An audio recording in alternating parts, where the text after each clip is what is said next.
आज आपण बघणार 1 ऑक्टोबर 2019 पासनं कोणते ते नियम जे सेंट्रल गव्हर्नमेंटने चेंज केले आहे.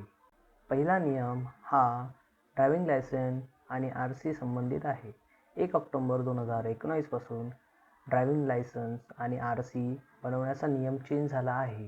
आपल्याला जुने ड्रायव्हिंग लायसन्ससुद्धा आपल्याला अपडेट करावे लागणार आहे. दुसरा नियम हा भारतीय रिझर्व्ह बँकने आपला रेपो रेटमध्ये काही प्रमाणात कपात केली होती. त्याचा फायदा हा आपल्या ग्राहकांना होणार आहे. म्हणजे होम लोन आणि ऑटो लोन हे अजून स्वस्त होणार आहे 0.30ने. याचा अर्थ 100 रुपयाला 30 पैशांनी अजून स्वस्त होणार आहे. तिसरा नियम हा आपल्या पेट्रोल आणि डिझेल खरेदीवरती आहे.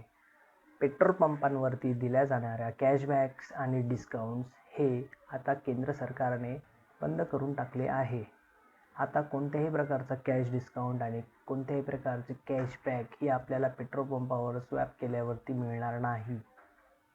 चौथा नियम हा हॉटेलच्या बुकिंगवरती आहे.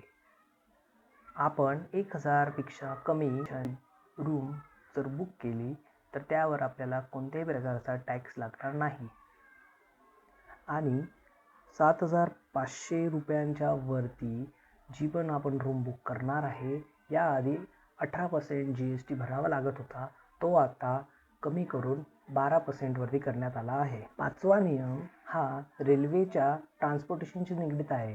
रेल्वेच्या सवारी डब्यांमध्ये जर आपण कोणतीही ट्रान्सपोर्टेशनची वस्तू आपण पाठवलीस तर त्यावरती आपल्याला 18% GST वरून आता 28% GST भरावा लागणार आहे. त्यामुळे रेल्वेचे ट्रान्सपोर्टेशन वाढणार आहे. सहावा नियम हा पेन्शन पॉलिसीमध्ये काही बदल. सेंट्रल गव्हर्नमेंट कर्मचारी त्यांच्या जॉईनिंगपासनं 7 वर्ष 0 to 7 इयर यामध्ये जर त्यांचा मृत्यू होत असेल तर त्यांच्या घरच्यांना जी दिली जाणारी पेन्शन होती त्या पेन्शनमध्ये काही प्रमाणात वाढ करण्यात आली आहे. चॅनल अजूनपर्यंत जर सबस्क्राईब केलं नसेल तर सबस्क्राईब करून घ्या नवीन व्हिडिओसाठी.